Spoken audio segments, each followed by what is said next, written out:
You know how to book flights and hotels. All you're missing is a tool to plan the travel experiences you'll have once you arrive. That's why you need Viator. Book guided tours, activities, excursions, and more in one place to make your trip truly unforgettable. Viator has over 300,000 travel experiences to choose from. Everything from simple tours to extreme adventures and all the niche, interesting stuff in between. So you can plan something that everyone you're traveling with will enjoy. Real traveler reviews give the inside scoop from people who've already been on the experiences you're considering. So you can plan with confidence. Free cancellation helps you plan for the unexpected. And 24/7 customer support means you can travel worry-free. Download the Viator app now and use code Viator10 for 10% off your first booking in the app. Find travel experiences for you. Do more with Viator.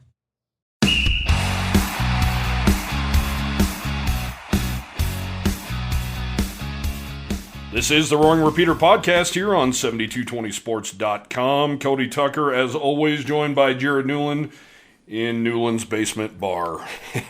And there's actually drinks this time. Well, you have one. Oh, you're not drinking? I'm battling a damn head cold. What's that movie, Horrible Bosses, when the boss makes him drink at 8 in the morning? Big handle of scotch. You just referenced a movie. I did. Wow. That was weird.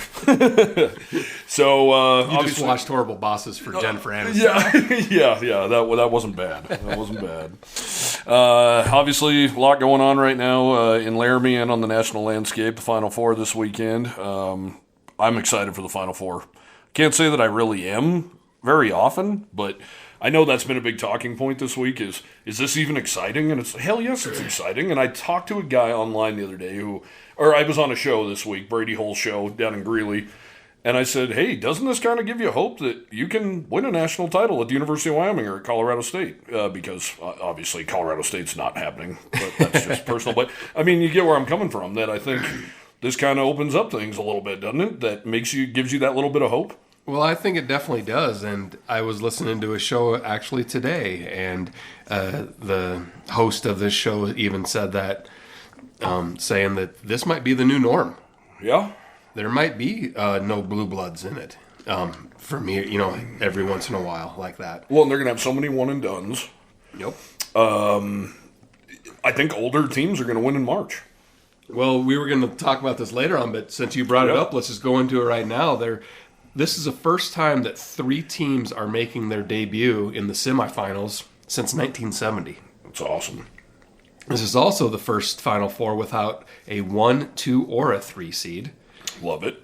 And it is also the first Final Four since the seedings began in 1979 without a single former McDonald's All-American on any of the teams. Love it. You know what that sounds like to me? The University of Wyoming. Exactly.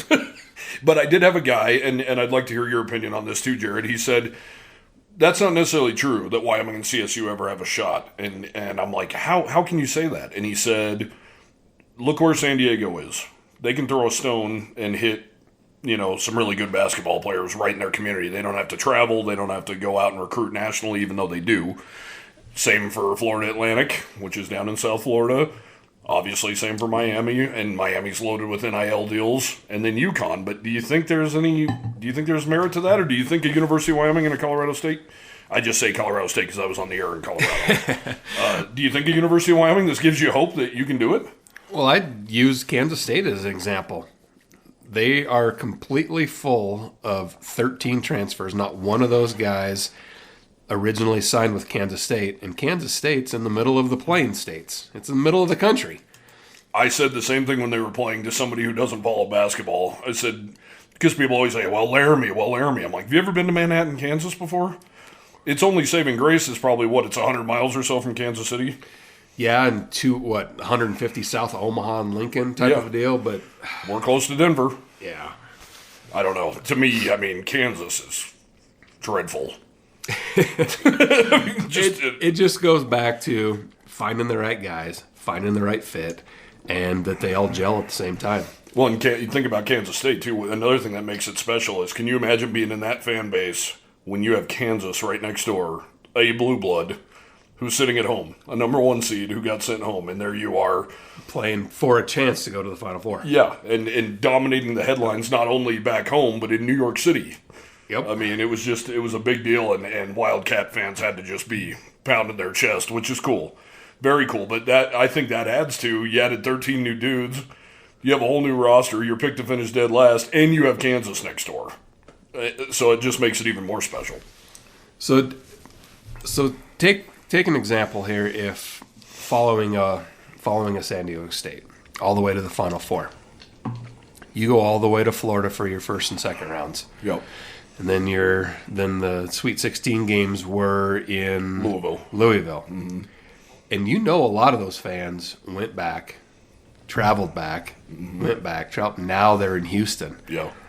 That's an expensive month of March and going into April. But boy, wouldn't you want to spend it? Oh, I'd wrap that credit card up in a heartbeat. That'd be so Absolutely. Much fun. And be so think fun. about it too for if Wyoming ever makes it to, and when they make it to a New Year's 6 game for football. Mm-hmm. Those tickets aren't cheap, folks. No. But you know what? It's probably a once-in-a-lifetime opportunity. You better jump on it and get to it. Mm-hmm.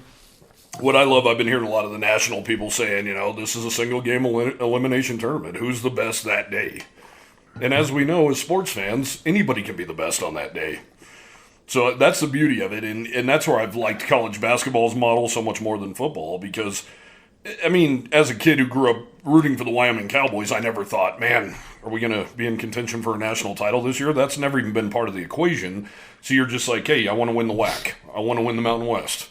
Want to beat your rivals. Yep. Want to go to a nice bowl game. That was always the key. We never thought about that. And now, in basketball, theoretically, you always thought, hey, you get in the final 64, you never know. And that's why 1987, when the Pokes made it to the Sweet 16, it was such a big deal. Well, in the following year, imagine Jim Brandenburg stays. Yeah. But on the flip side, somebody brought this up to me, Jared. What a crazy talking point. Imagine if you could transfer back then. Imagine Finnis and Eric Lechner and all those dudes in San Diego State uniforms. Well, and Brandon Ewan came out on social media this week and said that he most likely would have transferred and went back to DePaul, which he's a Chicago kid. Well, good for him. Yeah. He brought up UNLV too, and then he was like, yeah, my mom would never let me go there. It's cool to hear him being honest about it. And we saw Brian Hill a long time ago be honest about it. That, hey, he didn't necessarily say he would leave Wyoming. He just said, hey, it would have been nice to have the power. Yep. And that's what they have now. So now you have to play the game. You can't, like we've talked about on this show for 3 straight weeks, you can't grab face masks anymore. You can't do that kind of stuff anymore. It's over. It's over. And there are those occasional guys, but they're outliers. Hunter Maldonado is an outlier. He's a mature, 25-year-old man. With 3 degrees. Yeah, with 3 degrees. Yeah, you can yell at him and tell him you want him to be better. But Joe Blow, who's there to play basketball, forget it. Yeah. So, Wyoming news, speaking of this week, let's start with the bad news, because that's all we've heard for the last month. Jeremiah Oden did sign with DePaul. Or not sign, he committed to DePaul. He's a Chicago kid. He's going home. I saw that Nick Reynolds his older brother, was just added to Sundance Wicks staff at Green Bay. So I'm not a doctor or anything, but I would imagine... you did stay at Holiday Inn Express last night, though. Yeah, I would imagine we're going to be hearing about Noah Reynolds to Green Bay anytime now, and it makes sense because Sonny found him in Peoria, Illinois, and the whole nine. So he's gone. We already mentioned, I think, last week, Ethan Anderson going to Pepperdine. Last night, somebody sent me a link to that on3.com or whatever it is, and it says 100% Graham Ike is committed to Colorado. Can't find that anywhere else. So don't know if that's the truth or not, but thought it was interesting when he has the Kansases of the world and Baylors of the world and Texases of the world knocking on his door. He's going to stay home and go to Boulder. I wonder if they found extra bag of cash in Deion Sanders' office or something. Yeah. Because we heard what Ike's asking price was. Not cheap. No. Not cheap. But another thing, too, we talked about it a little bit.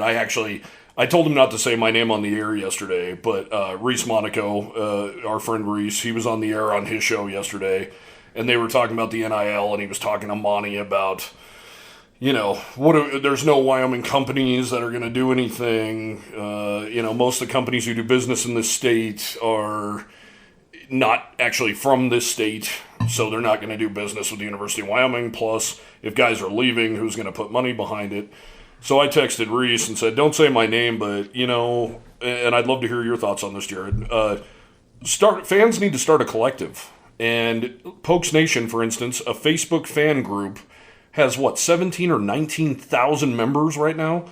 Put your money where your mouth is. Somebody out there step up, start a subscription-based deal where these fans can pay, say, $307 a month, $7.22 a month, and have tiers to it that go all the way up to, say, $72.20 a month, $307 a month.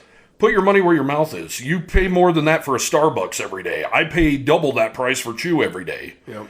So I know it doesn't sound like a lot, but it'll add up. And that's you kind of putting some stock into all this stuff you're bitching about constantly.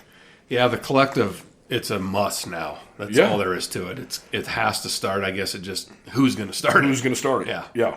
So, I think about that myself. Like, what if I started a collective, which obviously I wouldn't and I couldn't in my position right now, but how hard could it be? I mean, I know it'd be a lot of work at first, but once you get that thing set up and humming, plus you'd probably be a star. Yeah. You'd really make a name for yourself as the guy who got the ball rolling. Hey, any of our attorney listeners out there, give us a call. Yeah, you might want to talk to an attorney about this as well, but I don't see why not. And, maybe make it where you say, hey, all 15 guys on the basketball team are going to get $1,000 a month. That's not bad. Well, I know it can be done pretty quickly because Mattress Mac, the famous Houston furniture guy, he signed all of Florida Atlantic's players to an NIL this week. Really? To provide them $50,000 to make sure their family can fly to Houston. Awesome. That guy's a good dude. Yes, he is. And he said he's probably going to bet money on Florida Atlantic to win it all. Nice. Well, I'll tell you, I'm obviously a proud Phillies fan, and they actually got Mattress Mac so pissed off last year during the World Series that he flipped them off and yelled at them. So I think that's a good badge of honor because that guy is a good dude. He is a good guy. Yep. So I don't see why that doesn't get started. I think that'd be a nice solution. Tell me what basketball player wouldn't have wanted, an extra G in their pocket every month. I mean, let's face it, you're not going to see huge stuff. Maybe a Josh Allen would have. But the collective could be tiered based on the sport, based on what they do for their own sport and what they do on social media and or whatever for the collective, Yeah. And so forth. So they're earning. Yeah. I think it could be fun. Your play on the field or the court should earn what you get. Yeah. So well, and I know the first collective I believe that I saw was the University of Texas. And they started a pancake club where basically every offensive lineman, whether you play or not, was getting like $5,000 a year. And I thought, man, that's a cool idea. Yeah, and in BYU, their entire all their walk-ons were signed by Built Bar. Mm-hmm. It's a Utah-based protein bar company, and they're all earning the same amount of money that a full-time scholarship athlete is. Well, here's a shocker for you, Jared. Monty doesn't think this will work. He doesn't think that this will work at all. I think it will absolutely work, and it's, $3.07 a month. You listened to hear what he said yesterday. I did. I heard the end of it right when I got to Laramie, damn it. But that's just pessimism to me. And he was screaming into the mic, give me solutions. Well, there's a solution for you. People can put their money where their mouth is, whether it's $3 or $70 a month. Yeah, and it all adds up. So say if there was 19,000 people that did, $3, obviously that wouldn't add up to a lot. But the people who are doing the 720 or the 307, it's going to make up for that. So you'd probably end up with a couple $100,000. Yeah. Into a collective or more. And what more could you expect? And it's the actual businesses / corporations that really want to be a part of this, and maybe they have one-offs with certain star student athletes that they're taking care of them. Well, and how about this? Whoever runs this, say somebody takes the lead on this and becomes gung-ho and has the time. Let's just say a retired lawyer, which would be perfect for this. You you get these guys, and then you go out and talk to some company who will agree to match. Yeah. And say, hey, we raised $200,000. I will match anything up to $200,000. Next thing you know, you have $400K right there. And Monty had a good point that, UW Foundation and Cowboy Joe Club are constantly reaching out, and they're in your pockets all the time. And the question is, would you rather give to a collective or rather give to Cowboy Joe? I mean, Cowboy Joe, obviously, you have the parking and your seats and all that stuff. But I don't think it's asking much. This is not another huge hand in your wallet. Say if you're $1,000 member of the Cowboy Joe Club, why not be able to say, well, I want $700 to go to the Cowboy Joe Club student athlete scholarship so I can still get my parking, and then $300 to the collective. That could be too. To me, it's who's going to take the lead. Yep. And I don't think anybody has really shown that initiative, and I might be wrong, but you would think I would have heard about it. So hopefully somebody takes the lead on this, and if you do, please reach out to me. I'd love to hear about it and write a story. So how about some good basketball news? Cowboys landed their first recruit of the 2023-24 campaign.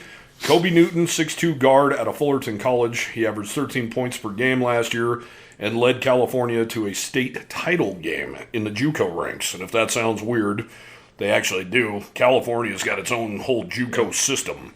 And kind of, I don't know about you, Jared, I couldn't help but think, California guy out of Southern California right off the bat? But he's from Portland. He is.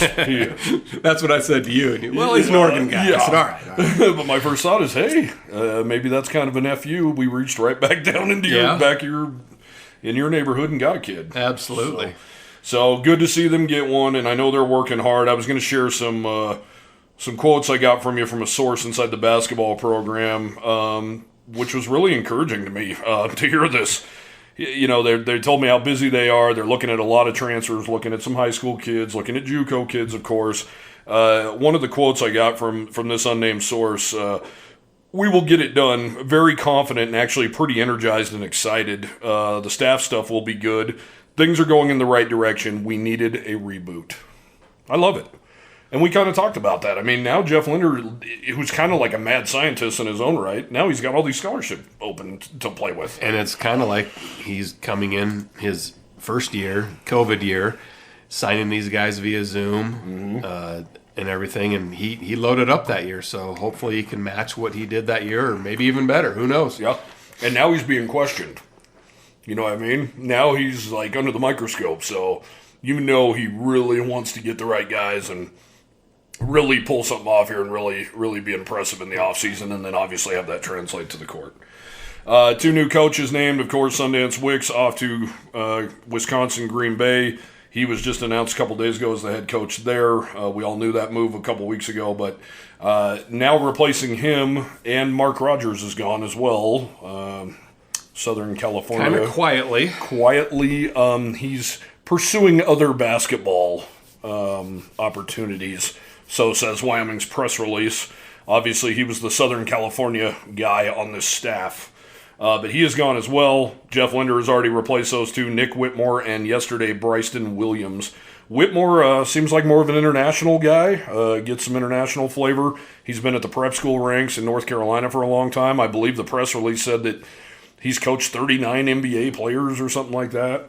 And then Williams, who they just got, he was at last 2 years at Indiana State. He also was coaching in the NBA G League, has some professional experience.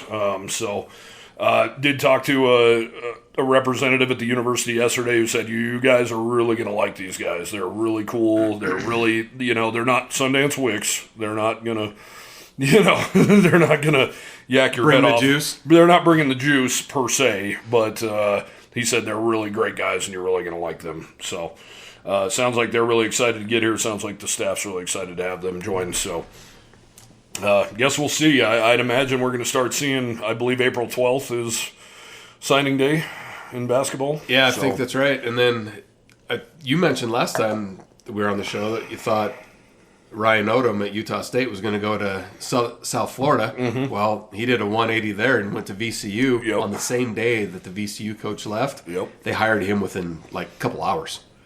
Did you see what VCU did to Penn State, though? Because they lost their coach to Penn State. And they've done this before, I guess. I read a little bit about it. You can have our coach, but you have to agree to a home and home. I kind of like that. Yeah. especially because it's so impossible to get home games with any big team. How far down the road? I don't know about that. Because sometimes when they do that, they'll say, well, let's wait till your recruits are gone. But with today's age, that could be today. That could be today. Yeah, you're right. Yeah, and that's good. Yeah, that's a good point. I mean, it could be a little bit down the road, but hey, I mean, you know, when Penn State comes to town, they're gonna pack the house there at VCU. So, I thought that was genius. I wish Wyoming would have done that with Clemson. Said you have to come here if you're taking Larry Shyatt, you have to come here. Well, I go back to this. I think I told this story before. When Louisville and Wyoming played football back in the late '80s or early '90s, they did a Denny Crum and Benny Dees did a handshake deal at the pool table at the Wolf Hotel in Saratoga. Oh, nice. Yeah. That's great. There's like, well, why don't we play? And like, well, let's do it. Boom, boom. Do you think Tom Berman does stuff like that? Like when he sets up Texas and Texas Tech and says, any chance even for a neutral site game for basketball when he's setting up these football games? Possibly. I mean, the UConn football home and home came out of the Clemson football trip. Yep. That was that Clemson had to find somebody, so Wyoming goes out there for a one deal, and now it's a home and home. So those things do happen as far as extending those games out, and this will be the fourth time Wyoming's played Texas now. Yeah. And so forth. So. And I have the utmost respect for the Texas football program for coming here. Same with Texas A&M. You know, as much as I hate Nebraska, it was great to have them here too. And you might know more truth to this, but I understand. I've heard from people that Nebraska maybe wanted that game moved to Mile High Stadium. But I never heard that. I think I'd heard that they maybe wanted that. Their fans did. Oh. I don't know if the school ever did, but the fans definitely did because Denver is Nebraska's number one alumni base outside TV of market of Omaha and Lincoln area. Yeah, I believe it. I believe it. But I thought that I had heard that, and then I thought I'd heard that Tom Berman was like, "No, we want them in War Memorial, and we want this for our home fans." I do remember Tom making that comment. Yeah, but I don't know if it was the school or the fans that actually wanted that more than anything. Yeah. Just got a text from a guy that's just moved to Tucson. He said, hey, really enjoyed the podcast. So I'm going to give a shout out to Tom Johnson and Casey Campbell down in Tucson. Nice. You snowbirds, you. Yeah, pussies. I love Casey Campbell, man. He's awesome. And TJ used to be the swim coach at Wyoming. Oh, awesome. Yeah. Man, there's quite an alumni base hanging out down there in Tucson, isn't there? Met a lot of great Wyoming fans down there the last two times the Cowboys have played there. Football news. Spring football just started. Exciting time of year. Didn't think there'd be a ton of storylines this year because, oddly enough, with the way the world works in college athletics now, the Cowboys went from the third youngest team to the third most experienced team overnight. Well, you're 2 practices in. What have you learned this week? Learned quite a bit, I guess. On the injury front, hate to start there, but on the injury front, 3 linebackers are missing right now, and they're going to miss the spring, and that's Easton Gibbs, Shea Suianoa, and Cole DeMarzo. Craig Bowles said that he's really been impressed with Connor Shea, a guy who's stepping up there. And, you got to look at it in a good way. I mean, we know what Easton Gibbs can do. We know what those guys can do. So what can Connor Shea do? What can some of these new linebackers do? So it's good to see them get in anyway. They're a little thin on the offensive line as well. Found out that Wyoming's 4-star recruit, Deshaun Woods out of Omaha, he will not be participating in the spring because of academic. He's focusing on his academics is what Craig Bull said. So didn't see him on the field last year. By all accounts, everybody I've talked to, they said this kid's the real deal. I mean, you don't get recruited by LSU, Miami, Texas A&M, and commit to Mizzou, on accident. So the kid's really good. We just haven't seen him yet, and unfortunately won't see him during the spring, and I'm sure that is not sitting well with his head coach, I would assume, but kid's very talented. So hopefully we see him in the fall. Some big news as far as position changes. Caden Becker, of course, a lot of fans out there thought Caden Becker might be the answer at quarterback. He is now a defensive end. And they had 6 quarterbacks.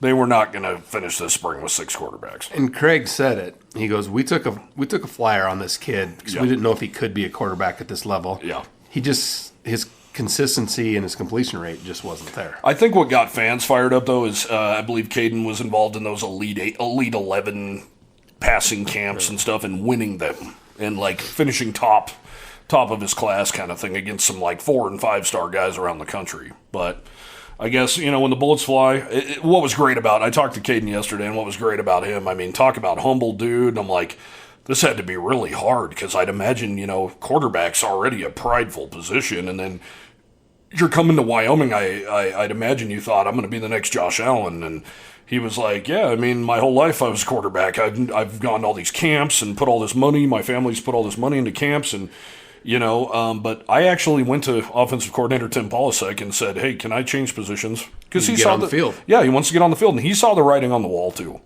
I love how he says he's watching YouTube videos of Joey Bosa and J.J. Watt. Yeah, I mean, that's great. And I asked him about that, like, how are you going to get, you've never played this position. And he's like, man, I'm doing a little bit of everything, but he's a brick shit house. He's huge. He's, 6'4", 240? Yep. So he wants to pack on about 10 more.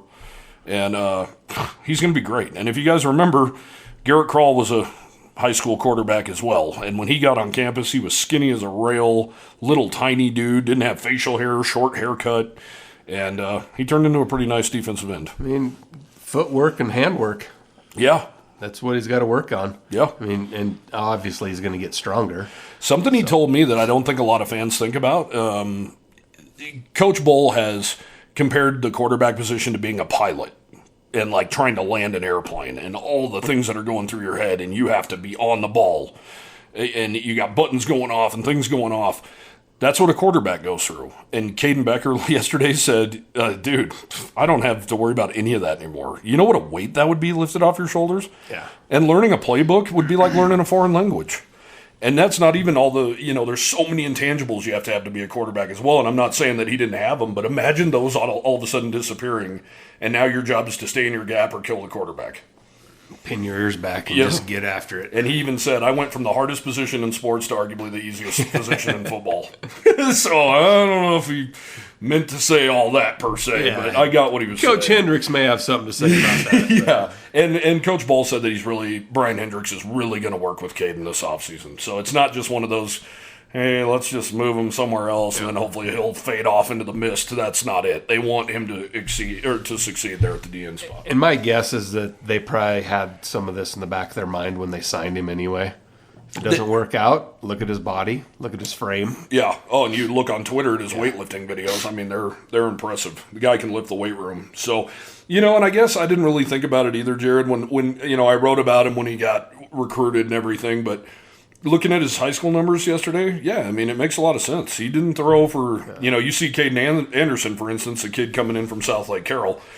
He threw for miles in high school. And you look at Caden and you could tell he threw for like 1,200 yards, but his completion percentage wasn't great. He only threw like 7 or 8 touchdown passes. I mean, does that translate to the Division I level? I mean, translate to Wyoming's offense history. You said it, not me. Well, I know Craig's not listening, so we're good. Now, this will be the one he does listen to. Speaking of quarterback news, Caden Anderson, who I just mentioned, he will not participate at all this spring. He is recovering from another ACL. He's had 2 right ACL tears in his high school career. Of course, he was Quinn Ewer's backup at South Lake Carroll. Quinn, of course, the starting quarterback for now at the University of Texas.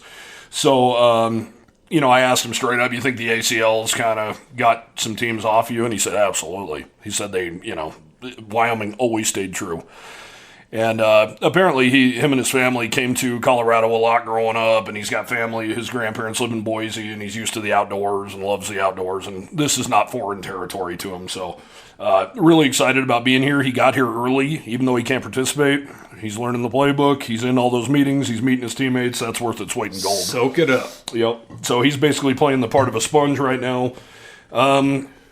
Bull did mention, though, they are going to keep an eye on the backup quarterback spot. He said it's really important not only to have consistency, he wants to see serious consistency out of Andrew Peasley in year 2 of this offense, this spring and fall. So this is Peasley's job to lose. There's no doubt about it. But the backup spot, which belonged to Jaden Clemens last year, sounds like that one's open. And they are really, he said, taking a hard look at Evan Svoboda, the big kid who just looks the part. I mean, he's the guy you want getting off the bus where they're like, that's Wyoming's quarterback. That's how he looks. But they need to see more consistency out of him as well. his second year in this offense too. Coach Bull said he's been impressed with the way he's operated the offense so far. Obviously, there's only been 2 practices, but likes him so far. So some other names that Coach has been impressed with: Harrison Whaley, the new running back out of Northern Illinois. Met him yesterday. He's a fantastic human being. He's funny. He's cool. I asked him, why did you leave NIU? And he goes, I felt like they were holding me back. I like the people here better than I like at NIU already. I'm like, wow, okay.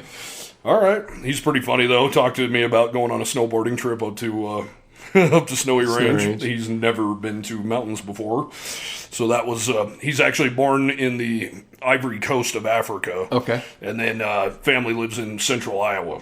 So... hopefully whoever took him had enough extra warm clothes. Yeah.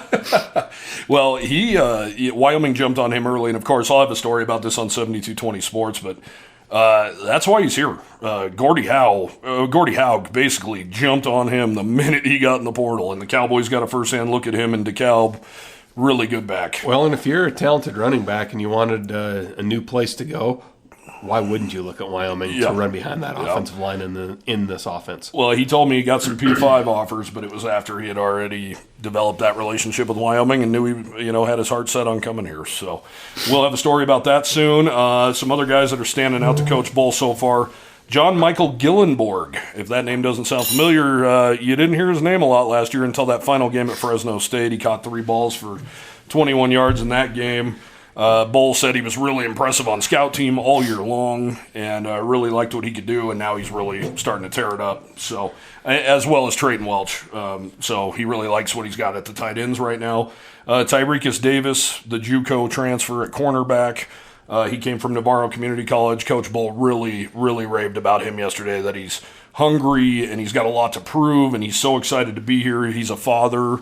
His family's here with him. He is bought in, and apparently he's got a really positive attitude, quick feet, guy who they think can make an immediate impact here and push Ja'Cory Hawkins and Deron Harrell a little bit on the outside. So that, if you want to look at it, that was probably the weak link of the Cowboys' defense last year, was at the corner spot, and he's going to be filling in there for Cam Stone. So sounds like they really like him. And Connor Shea, as I mentioned, at linebacker, he's getting some meaningful reps right now. And then Colby Taylor, another cornerback.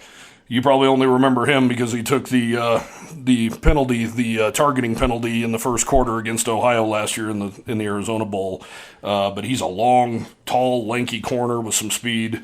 He was only a freshman last year, so they're really excited about him as well. So does he have to sit out the first half of the Texas Tech game, or how does that work with the bowl games? Or can he sit out the spring game?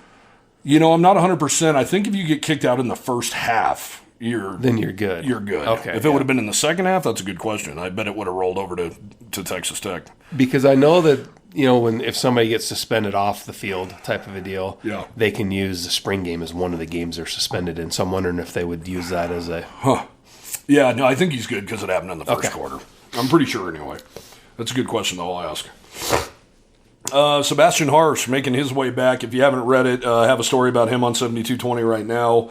Defensive end who the coaches and players just raved about last year, as he is going to be unbelievable at the defensive end spot. Really cool story out of Scotts Bluff, Nebraska. Really good high school player, good quarterback there, and he's just very talented, very athletic. He broke his kneecap with 4 days to go before the Illinois game, and I had heard that last year. I heard from a guy on the team that you could put your finger in the crack in his kneecap. And he had a horizontal crack all the way across, completely split. I've subluxed my kneecap before. I couldn't imagine cracking the whole thing to where your teammates can put their finger in it. Whew. Yeah, ouch. But Coach said he's a little rusty, but it was great talking to Sebastian. Really good kid. He actually, I said, just a simple question that probably every reporter's asked him so far this summer. How devastating was it to hear that news? And Sebastian started crying. Yeah. He broke down, and it meant a lot to him. He was really excited, and he was a kid who, he wanted to go to Nebraska, of course, like most kids who were born there do, and they never really gave him much of a look. And then he let his grades slip, and Craig Bull stayed with him. They did not give him a scholarship out of Scotts Bluff, however, because of his grades. They made him come here and prove it, and he did. And he really credited his mother with, taking the time to sit down and make damn sure that he was getting his schoolwork done. And now he's not a problem in that area whatsoever. And he was really ready to take off last year. So that's what caused the tears, I think. It's not just on the football field. It's all the stuff he's had to do off the field to get in the spot that he's in. So great story with him. Really excited to see him. I don't think they're going to push him a whole hell of a lot this spring. They really want him to be healthy when the season starts next year, even though he suffered a freak thing. It was on a routine drill.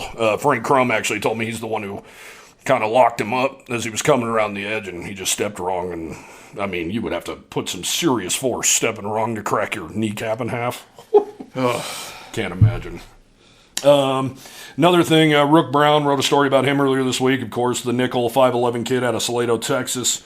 He definitely doesn't look the part, but he plays bigger than he is, for sure. Really good dude, but Craig Bowl said before camp opened, he went up to Rook Brown and said, hey, man, you better keep that chip on your shoulder. You got guys coming, and he does. Buck Coors is behind him, so is Malik Singleton. The staff's really high on those two, but they're really high on Rook, too. And basically, Craig Bowl harkened back to something he used to tell Josh Allen, and he claims Josh Allen said on a national television cast that, hey, there's a piece of meat and 2 dogs. Who's getting it? So Rook Brown says, I got to pay the rent every day, and really good kid. Really like Rook Brown. It's a good problem to have because that means you have depth. Yep, absolutely. Depth is so key, and last year they were rolling 6 deep at the defensive tackle spot. Obviously, they rolled in a ton of defensive ends, plus Keelan Cox, the Alabama transfer, didn't play after suffering a hip injury, and, of course, Sebastian Harsh didn't play. Now they have Caden Becker thrown in the mix. Really good things on that defense for sure. Something if you guys are interested in, the wide receivers that the Cowboys picked up in the transfer portal, Devin Bodie Jr. out of Vanderbilt and Ira Santi out of Holy Cross, they are not here yet. Craig Bowl is not extremely worried about that. Those guys can do, the 7-on-7 work and stuff like that back at their school.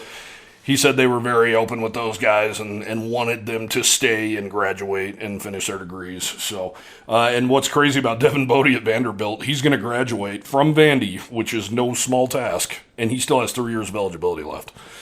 So they're really excited about these guys. And those guys will probably be here by the end of May. Yeah. Excuse me. I think they'll probably come right away. Yep. Yeah, absolutely. So that's what he means by that. They'll be doing the 7-on-7 stuff with his own teammates. So, what else? Already mentioned, want to see some consistency out of Andrew Peasley. I think that's the big thing. I mean, he was really good for about 6 games in the middle of the year, and then the last few were Well, I spoke with rough. somebody today when I was in Laramie that actually did an interview with Andrew earlier this week and flat out said, he goes, I made a lot of mistakes last year. I was not good. Yeah. And he's talking about himself that way. Yeah. So he's been watching a lot of film on what he's done in the past, and hopefully that just makes him that much better. Yeah. And Well, and we talked about it on the show. A lot of pick sixes were dropped. yeah, A lot. Yep. And he threw a lot of balls away, which were some of his best plays. But he is one hell of a team leader. Yes, he is. And I heard yesterday, I haven't interviewed Peasley yet because everybody and their mothers interviewed him already. And what do you talk to about except for, your consistency? I heard he got married this offseason. Jordan Burton-Ollie also engaged to his girlfriend, and Frank Crum got engaged as well. So, Guys, you're way too young. yeah, what the hell are you doing? I was like 42. Yeah, Have some fun. I was in my mid-30s, too.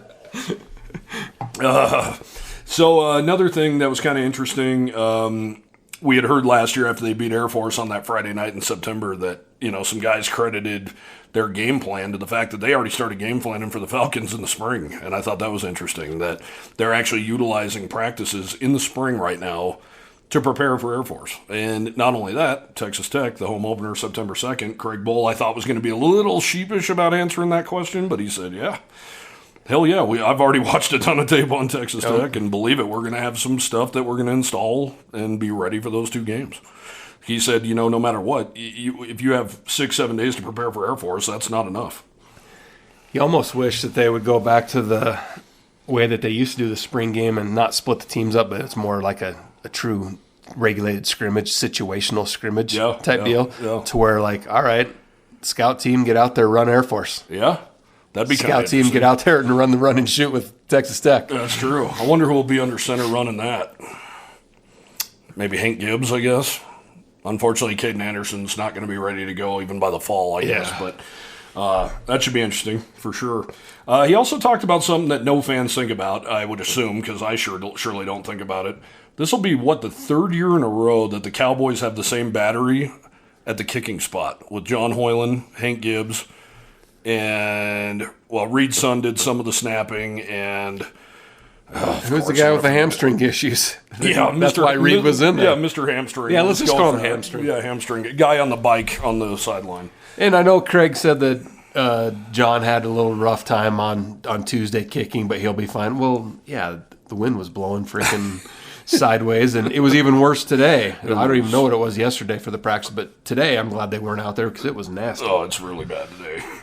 And kind of the last thing that I've learned, I guess, so far through the first week of practice in Laramie is my colleague Ryan Thorburn asked Craig Bohl, have you given any advice to Jeff Linder? I wrote that column probably 3 weeks ago now that Craig Bohl was in the same boat. He lost a lot of guys because he wasn't a very nice guy to be around, and he didn't have relationships with his guys. And he said, I reached out to Jeff, and he said, you guys know, it's very well documented what we went through, and I told him, be yourself, everybody knows your true character, but, this is how it's going to go. And then he ended it by saying, Wyoming fans, the sky is not falling, we'll replenish, we'll replace, just like we saw with the football program, and that's pretty much the best you can hope for, right, with the basketball program? I mean, I know people give Wyoming football a ton of shit, and a lot of it's unwarranted. I mean, they won 7 games last year. Who the hell saw that coming? You and I didn't. No, with 2 weeks to go in the season, they were playing for the lead in the Mountain Division. And if there wasn't divisions last year, they still would have been right there playing Fresno for a spot in the championship game. So it's crazy to me, and I get it, though. I get it, because it's the offense, right? I mean, that's the complaint, and because it looks the same. And if the offense is just a smidge better, they beat Boise State. If it's a smidge better, maybe they beat BYU.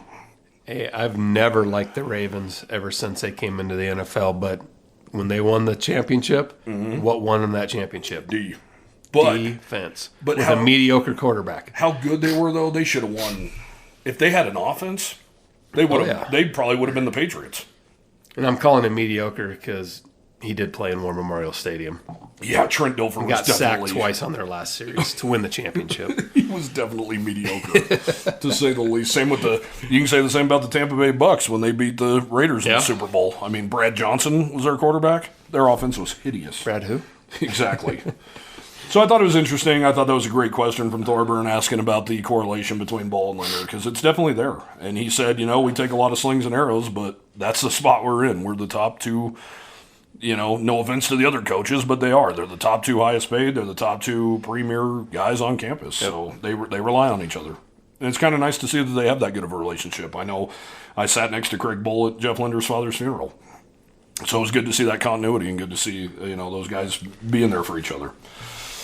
So, yeah, that's pretty much all I got from football. They're going to practice Saturday in full pads for the first time. Obviously, we're not allowed to be anywhere near War Memorial Stadium for that. The wind's going to be blowing 100 miles an hour yet tomorrow, too. So I'd imagine that's going to move to the indoor practice facility. I have a feeling they'll be indoors, and you'll get a recap emailed to you and then get that out. And then, of course, Tuesday once again. Yep, Tuesday, which is supposed to snow. Can't wait to deal with that. But might be making some phone calls on Tuesday. Anyway, we're going to wrap it up here with there's still a couple of Wyoming ties in the Final Four. Of course, J.D. Luster, former point guard for the Cowboys, former Defensive Player of the Year in the Mountain West. He's an assistant for the San Diego State Aztecs. They are taking on Florida Atlantic tomorrow. That's the first game. Yeah, that's the first game. And then the nightcap is Miami and UConn. The UConn is the favorite right now. And I was able to get an interview with James Doran, who is the athletic trainer for the basketball team at UConn, who also served in that same capacity at Wyoming from 2000 to 2005 for Coach Steve McLean. Enjoy that, and we'll see you next week. I'd like to welcome James Doran to the Roaring Repeater podcast. James, thanks for being along with us. Thanks for having me. I appreciate it. You bet. And you're probably wondering why you see or hear a guy that you may not recognize before. Well, James Doran was the athletic trainer for the Cowboy basketball team from 2000 to 2005. And now he is the head athletic basketball trainer for the UConn Huskies, making his 4th trip to the Final Four. So you're a vet now, James. Yeah, people kind of give me a hard time anymore just because even with this staff and as accomplished as Hurley and everybody is, they don't have a whole lot of experience, getting this far along into the process. And so there's myself and, one of our assistants, Coach Tom Moore. When I first got here in '05, he was part of with the UConn coaching staff. And so he went to the Final Four and won the national championship with Coach Calhoun in '99 and '04. Then he went on to his own head coaching career. He actually came back with Coach Hurley, and he worked with Coach Hurley in Rhode Island. So him and I are the two KG veterans at this point. And so we're trying to be calm for everybody because everybody's pretty excited about this right now. That's for sure. As they should be. So. Yeah, exactly. I mean, it's not like you were a favorite going in by any means. I mean, not a dark horse by any means either. Well, I'd like to think that we were maybe a little more underrated, or we flew under the radar just because we had that little January swoon where we kind of just lost our way. Mm-hmm. But we've seemed to have figured out again how we were playing early in the year. Well, that's good. And is some of that credit to you getting some guys healthy again? I mean, you know what? No, not really. We've had a lucky year, knock on wood. So we've had, early in the year we had a couple things that maybe kept players limited or kept them out. Even with one of our main guys, our starters, Andre Jackson, who brings so much to our team and to the table as far as how dynamic we are as a team. He broke his pinky during the preseason, and so he actually got a late go to the season for until that healed up a little bit, surgery, and so really that was kind of the big miss on players, and ever since then we've been just doing pretty well. Just the normal wear and tear, the normal ankle sprains, the normal stuff that don't hold anybody out for a large amount of time, thank God. Yeah. So. Well, let's go back to your Wyoming ties. So you come on board for the 2000-2001 season. Coach McLean brings you on board. What was that experience like to set you to where you're at today? Oh, wow. That's taking me way back. If you remember, I don't know if you remember this, but I started in '98 as a GA. And so I was actually with football, cowboy football and wrestling and track and field my first 2 years there. And then when I finished grad school, do you remember the name Lonnie Swenson? Mm-hmm. He was the athletics trainer for men's basketball with Wyoming. And so he moved on. And it just kind of the timing worked out. So Bill Lyons, the head back then, they offered me the job right out of the gate and said, "Do you want basketball?" I was like, "Yeah." So we all know Wyoming, it's a great job. And obviously I was in a great place and finished school, and to be my first job out of, grad school and kind of as a paid employee, it was a perfect way to start my career. Absolutely. Yeah. And obviously walking into Coach McLean's, tenure, mm-hmm. and the teams that you were around there too, you got to go to one NCAA tournament, another postseason with the NIT, but back-to-back Mountain West championships, that kind of thing. Yeah, we had a nice little run, at least while I was there, for sure. I mean, McLean, obviously brought in a lot and brought a pretty good reputation in, and he had a nice little run there for that 5 years I was there anyway. Yep. What's your memories of the NCAA tournament that year down in Albuquerque, playing Gonzaga in the first round and then Arizona in the second round? You know what? The biggest memory I have, there's two memories I have from that tournament run. Obviously we had a really solid team with Josh and Marcus Bailey and Chris, all those guys, man. And so we had Uche. I can't forget Uche, right? And it was funny is I just talked to Uche this weekend. He happened to be randomly in Vegas with his family. Oh, okay. We didn't actually connect face to face, but we traded a couple text messages just because when he came in town, he realized I was there, and so we just kind of chatted a little bit. But anyway, so our team was pretty good, obviously, and the biggest thing I remember, one was we just came out of the Mountain West Conference tournament. And we were, the Mountain West, I guess, sweetheart being in Albuquerque. And so a lot of the New Mexico fans obviously were rooting for us. And so, it was kind of cool that when we went to play that first game against Gonzaga and even Arizona, a lot of the faces that I recall from, not rooting for us when we would play New Mexico, they were all on our side. Some of their big fans and their big regulars. And Are you thinking of Snake in particular? I think so, yeah. I couldn't even tell you his name, but I remember being a fairly younger dude, but always very loud, always very pro Lobo. Oh yeah. But he was at all the tournament games for us, and he was locked in for Wyoming Cowboys. It was great. Yep. So that, and I remember the other thing I remember mostly is I don't know that we could have drawn a better matchup for us in terms of how we were and matching up Gonzaga, because Gonzaga was favored. They were higher ranked than us, but man for man on the team, we matched up really well with them, and I don't think anybody thought we weren't going to beat them. I thought everybody thought we would probably beat them just because we matched up so well, and we did. Yep. It was a great game, and we won.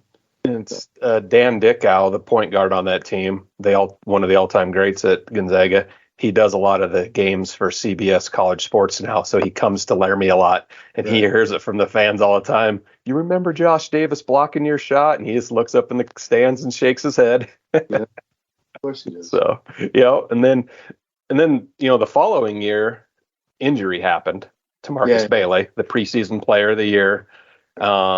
He goes down, and the team doesn't do as well, and they end up in the NIT that year.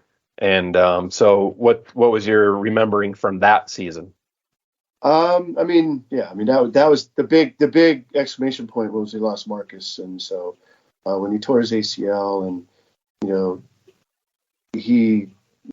going into that season, he was going to be the difference maker in terms of everything and what he brought to us as a team. And we just weren't able to we didn't have, that consistency. That player who was consistently just, he had such a good deception about his game that even with his veteran status, teams still didn't pick up on, how he was able to create space and make shots. He was such a good shooter from the outside, and obviously he could get to the rim. But he, one of the biggest components to his game that you don't see as much this day and age is the mid-range game. And he was one of those guys where when he made space and put up that mid-range shot, it was going in. Yeah. And you could almost count the 2 points. And so that was a big loss. And so we still had a decent year making NIT, but if I remember correctly, that was where we went to Carolina. Yes, it was. Yeah, that was not pretty there. And all I remember that game, the biggest thing I remember about that North Carolina game was the Tar Heels, they loaded their lower bowl with students. And I remember that crowd. I remember that game being so loud and so. It was hard just to hear yourself think in that game. Yeah, I remember leaving that game, and their staff said that was the loudest they had ever heard the Dean Dome because of the way they did the NIT tickets. Right. Yeah, it was crazy, but it was a big loss losing Marcus, that's for sure. And earlier in the season too, it was a made-for-TV game at Kansas. Right. Yeah. Go in there, ESPN, going to be a great, matchup, all this kind of stuff. 2 top 25 teams most likely. But Marcus doesn't play because he was injured like a week or two before that game. Yeah. So it was a big loss. Yep. So, all right. Well, let's go back to real quick your experiences working with Coach Calhoun and now Danny Hurley. Wow. There's a lot there. So, since I've been here 18 years now. And so I worked with Coach Calhoun for about 7 years. Kevin Ollie was the coach after him. I worked with him for about 5 years. And now I'm in my 5th season with Coach Hurley. The biggest thing about Calhoun and I remain close to this day. And so, him and I spent so much time together, and, I love our relationship probably a lot more now than it was back then, just because the coach athletic trainer relationship is always a little interesting sometimes, because sometimes you walk into their office not in a great place. But it is what it is. And so, but everybody knows Calhoun and his intensity, his in-game intensity. If anybody remembers from back in the day watching UConn basketball, when the game was on and he was between the lines, man, he was a bear, But the thing I love about him the most was that intensity wasn't there when the game wasn't on. Did he bring it to practice? Of course, but outside the lines, he was great. He was awesome, man. We spent a lot of time just in his bunker, as we called it, just with all the coaches, just going around with jokes and stories and whatever. I mean, he's been around. He's been doing it for such a long time. And even who I mentioned before, Coach Tom Moore, the guy was a comedian, and so he always had funny stories. And so those, back in those days, those were probably my best memories in terms of, one, my existing relationship and how it still exists today with Calhoun. And two, I loved his intensity, and I loved the fact that the intensity wasn't there just in his daily life. So he was able to separate the two. Hurley, we all see it. He's super intense. A lot of people say, and I didn't have Calhoun as a head coach in his early years before he won his first national championship in '99. But I hear a lot of similarities between Calhoun before his national championship to how Hurley is now. And so the in-game intensity is there, the practice intensity is there. And so he's very driven, and it always, having that kind of intensity always makes the relationship a little more funky, if you will. Mm-hmm. But good, very good. Our experiences are great, and we work well together, that's for sure. Were you able to catch up with the Wyoming brass when they played football out there in Stores a couple years ago? Good. I did, yeah. I actually went up into the radio booth and talked to Dave and Kevin for a little bit. So it was good seeing those guys. Especially, I think that was Kevin's last year. It was as a full-time. It was as a full-time employee, but it was Dave's last football season. Yeah, that's right. And Kevin only does Wyoming football now, right, for radio? He does basketball as well, but he's the color analyst for both, and but he's no longer a full-time employee of the university. He retired.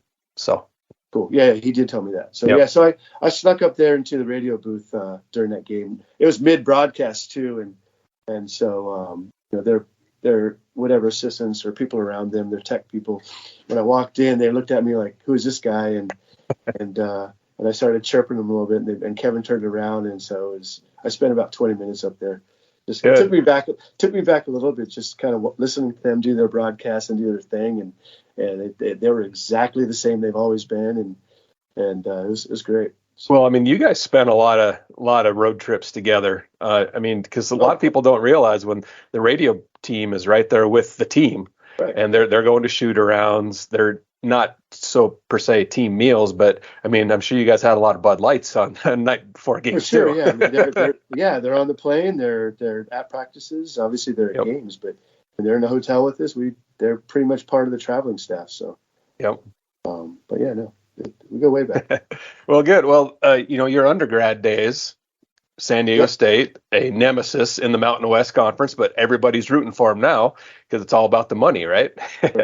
Each level the Mountain West team goes, the more money the schools get for the next 6 years. So, but so you have a little more rooting interest in this year's Final Four, having your alma mater in there along with the team you now work with.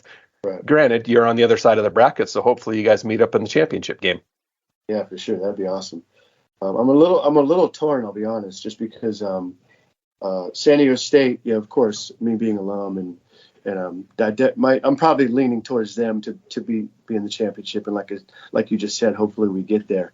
But FAU, who they're playing, our backup point guard last year, he put himself in the portal, so he actually plays for FAU. He's not starting for FAU, but he's still on the team and plays pretty good minutes, and so I've got a rooting interest for both. So I guess.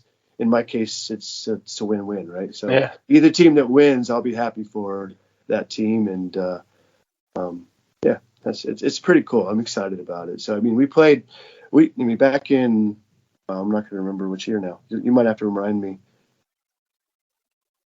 It was I can't remember. It was either 11 or 14. I think it was 11. Yeah, it was 11. We played San Diego State in the Sweet 16. In that round, the Sweet 16 Elite round, because we played San Diego State and Arizona out in Arizona. So that was kind of a rooting interest as well. Just kind of. Yep. And that was the right to go to Dallas. And then I'd like to say we smoked them, but we didn't smoke them. We won by 2 or 3, which that's fine. A win's a win.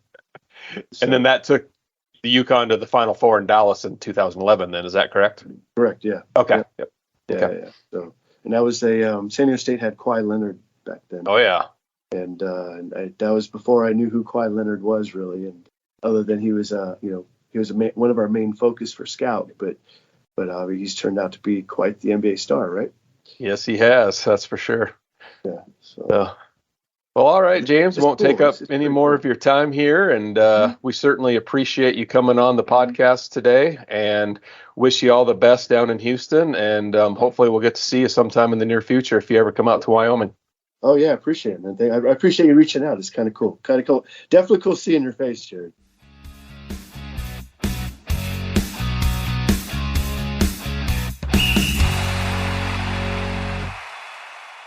Save big money at Menards. Let the fresh air in and keep the bugs out with replacement screen for your doors and windows from Ad4s. It's easy to install, durable against the elements, and comes in a variety of types to suit your needs. Repair your screens today with a roll of replacement screen on sale through May 5th. And check out more great deals happening now in our weekly flyer on Menards.com. Save